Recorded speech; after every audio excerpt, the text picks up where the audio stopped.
Hi students, welcome to the next lecture of electronic measurements and instrumentation. My name is TSS Nagabhavan Kumar. Today we will see the concept of sweep generator. So our concept is today a sweep generator, and this is an example machine of a sweep generator which is available commercially. Let us see. First of all, what is the sweep generator and how it is working, right? First of all, a sweep generator is also called time-based generator. So generally, time-based generators we are using CRO. Time-based generators we are using in the CRO. So this time-based generators which will gives the synchronized information with the bidirectional information in the CRO. So in the previous classes we have discussed different types of cathode ray oscilloscopes concepts. In that we have two types of deflection systems, horizontal and vertical deflection system. In the horizontal deflection system, in the place of time-based generator we are using the sweep generator. Let us see the sweep generator uses and definitions. Next, so generally sweep generator produces linear output voltages or currents. So the output of the sweep generator is seems to be a linear response for the input voltages generally. Next, it is used in the TV receivers and it is used in the CRO horizontal deflection systems. So these are the generalized applications for the CRO. And coming to that, sweep generators majorly we are using for testing the frequency response over a range of frequencies. In a frequency spectrum, for a range of frequency signals, what is their response? What is the magnitude levels? So for calculating those signals magnitude levels, we are using these sweep generators. So the sweep generators we are using for generally testing the frequency response on a range of frequencies. For a range of frequency range, what is the response? These responses we are calculating with the help of sweep generators. Right. Next, sweep generator provides a sinusoidal output voltage whose frequency varies smoothly and continuously over the entire frequency band, usually in the audio rate. In sometimes we are using the sinusoidal output voltages also from the sweep generator by adjusting different types of parameters that we are not discussing in this video lecture. We are discussing which these sweep generators produces linear output waveforms. Next, the process of frequency modulation and may be accomplished electronically or mechanically. In the sweep generator block diagram, we have a special type of block is available, that is modulator. So with the help of this modulator, we are modulating the signal by using different types of electronic and mechanical methods. So we will discuss some of the electrical methods in our video lecture. Next, coming to here.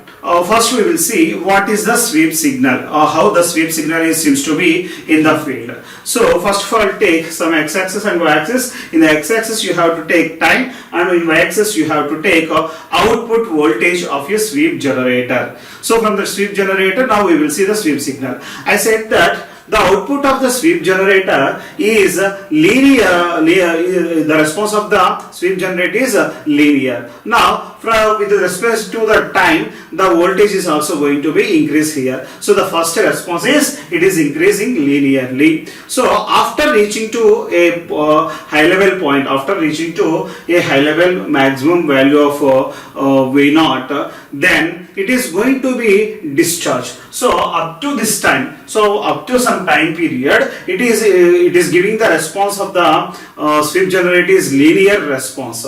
After some time, it is going to be down, that is, it is discharging. The response of the sweep generator is going to be discharging after reaching the maximum point of the output voltage, that is Vm. So the increasing period response we are representing with Ts, that is called sweep period. So the linear response which is representing with increasing curve, that is we are calling as Ts, and where the curve is going to be discharged here. This discharged curve we are calling as retrace time period. So here we have totally two time periods. The first one sweep time period and second one retrace time period. Like that we will get lot of peaks. We will get lot of peaks in this signal. Right.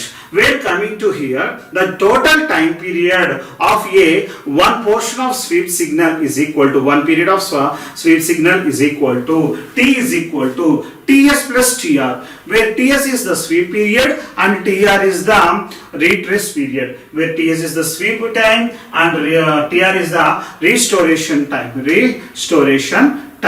So this is the total time period of the sweep signal. So this is the generalized sweep signal which will be available from the standard sweep generator. Standard sweep generator output seems to be in this fashion. So the output of the sweep generator is increasing linearly with respect to the time, and after reaching to the maximum value of Vm, it is going to be discharged. After discharging, so again it is going to be charged. It is giving the linear response of the linear response within the time, and again it is going to be discharged. Again it is going to be linearly increased, and it is going to be discharged. So these are the peaks we will continuously get in the sweep generator. Okay, now coming to the total time period of a sweep signal, T is equal to Tr plus Ts, where Ts is equal to sweep time and Tr is equal to restoration time or retrace period. We can call retrace period also. Next. So this is a basic block diagram of a sweep generator. In this basic block diagram of a sweep generator, I said that it may be sweep generator or it may be signal generator. The two blocks are majorly common. The first one is oscillator and the second one is output attenuator. The first one RF master oscillator and an amplifier and output attenuator. These two blocks are common in any type of signal generator. So with that, in this sweep generator we have three more blocks. The first one marker generator and second one frequency sweeper and third one level control circuit. Here totally we have 5 blocks. The first one RF master oscillator amplifier. For this we have an input of manual frequency control. Here we have a manual frequency control network. With that manual frequency control network, so whatever the frequency range you required, that frequency signal you can give to that RF master oscillator and amplifier. So from this RF master amplifier and oscillator output, we are connecting to an output attenuator and we are connecting to an output voltage meter indicator. Right, the output of the oscillator we are representing with an output voltage meter indicator and we are giving an output attenuator. Finally we are getting RF output, radio frequency wave signals output at the output of attenuator. Okay, right. Now coming to that, the lower blocks. These three blocks which will helps to generate a sweep signal. So the sweep signal, that is linear increment and a discharging path. These two paths we have seen here. So coming to here, the first one marker generator, the second one frequency sweeper and third one level control circuit. Now this we will see these three operations. Let us see clearly. So this is again the sweep generator, same diagram. So first in this slide we will see the concept of frequency sweeper. So the frequency sweeper provides a variable modulating voltage which causes the capacitance of the master oscillator to vary. Here I said that in our sweep signal we are the output of the sweep generator signal is charging continuously linearly with respect to the time. So the linear response of the signal we will get by charging the RF oscillator capacitor. In the RF oscillator and amplifier we have a capacitor. That capacitor is going to be charged linearly. So that is the waveform we are represented in the previous slide. For the charging that we are using the frequency sweeper network. The frequency sweeper provides a variable modulating voltage which causes the capacitance of the master oscillator to vary. A representative sweep rate could be of the order of 20 sweeps per second. So the capacitor is going to be charged sometimes and discharged sometimes. So for discharging periods, total sweeps per second, we are providing nearly 20 sweeps we are going to provide. Next, a manual control allows independent adjustment of the oscillator resonant frequency. A manual control allows independent adjustment of the oscillator resonant frequency. Here, the manual frequency control network which will adjust this resonance of that frequency, whichever the signal we are giving to the RF oscillator. So that is the purpose of the manual frequency control network. Next, to identify a frequency interval, a marker generator provides half sinusoidal waveforms at any frequency within the sweep range. So whatever the sweep range we required, in that sweep range, for identifying the sweep signal, the interval of the signal's frequency, we are providing here a particular type of marker generator. So this marker generator identifies the frequency interval of the input signal. So this marker generator we can adjust manually.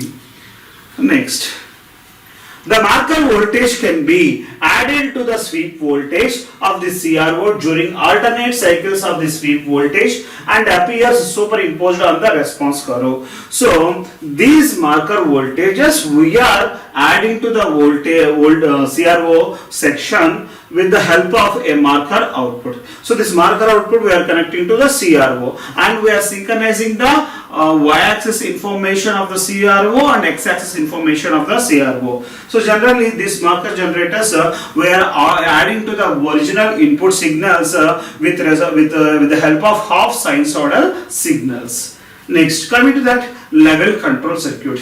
Generally, this level control circuit we are using to identify the voltage levels of the output of the RF oscillator. So the RF oscillator output we have availability of at the output stage of here. So at this place, what is the voltage level of the RF signal? That RF signal voltage level we are identifying with the help of output voltage meter. So with this we are identifying this level control signal. What the level control circuit will do? The level control circuit identifies the output signal strength and it will gives to the RF oscillator again for recorrecting or for adjusting the voltage levels. So see here, the automatic level control circuit, a closed loop feedback system which monitors the RF level at some point in the measurement system. The circuit holds the power delivered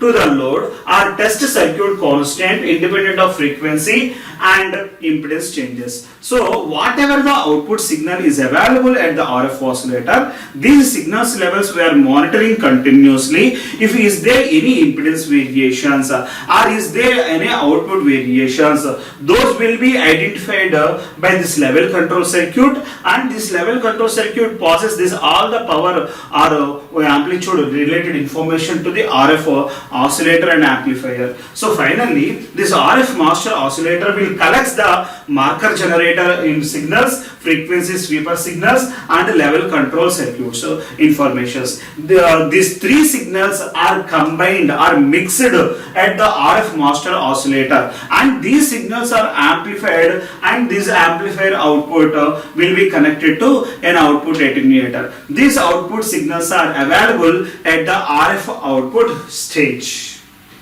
A constant power level prevents any source mismatch and also provides a constant readout calibration with the frequency. So after mixing all these signals at the RF oscillator, these informations are matches with the source or not, there may be a chance of doing lot of mistakes. These mistakes will be identified by this level control circuit, and it will modify all the errors which will be generated at the output of RF signals, and this will be corrected by again these RF master oscillators. So this is the closed feedback system. This closed feedback system which will helps to avoid those type of errors, and it will finally generate a standard sweep signal at the output of this block. Next coming to that, advantages of this sweep generator. The sweep generator advantages are the output voltage over entire frequency band is available. So the output voltage generally available at the entire frequency range, this will be detected by the sweep generator. Automatic level control keeps the power constant, avoiding the source mismatches and loading effects. So whatever the output power is delivering from the RF master oscillator, this output power we are keeping constant to avoid the mismatches. Independent master oscillator frequency control is possible. So we have provided a manual controlling network at the input of the master RF oscillator. With this variations, we can, so see here, we can avoid dependencies. That is, independent master oscillator frequency control is possible. Next, sweep frequency generators are primarily used for measuring the responses of amplifiers, filters and electrical components. So generally we are using for measuring different types of output voltages at the amplifiers, filters and some other electronic components which has a various frequency bands of responses. For a wide range of frequency bands responses, where whichever the places are available, those responses we are measuring with the help of this sweep generator circuits. So this is the basic sweep generator circuit. Okay, so this is very important, particularly in the CRO for the horizontal deflection system. Then here we are this horizontal deflection system for matching the sources amplitude, which will be available in the y-axis information in the CRO. For matching that y-axis information with the respect to the time, we are using this sweep generator. So this is the most successful block in the signal generators. Okay, thank you.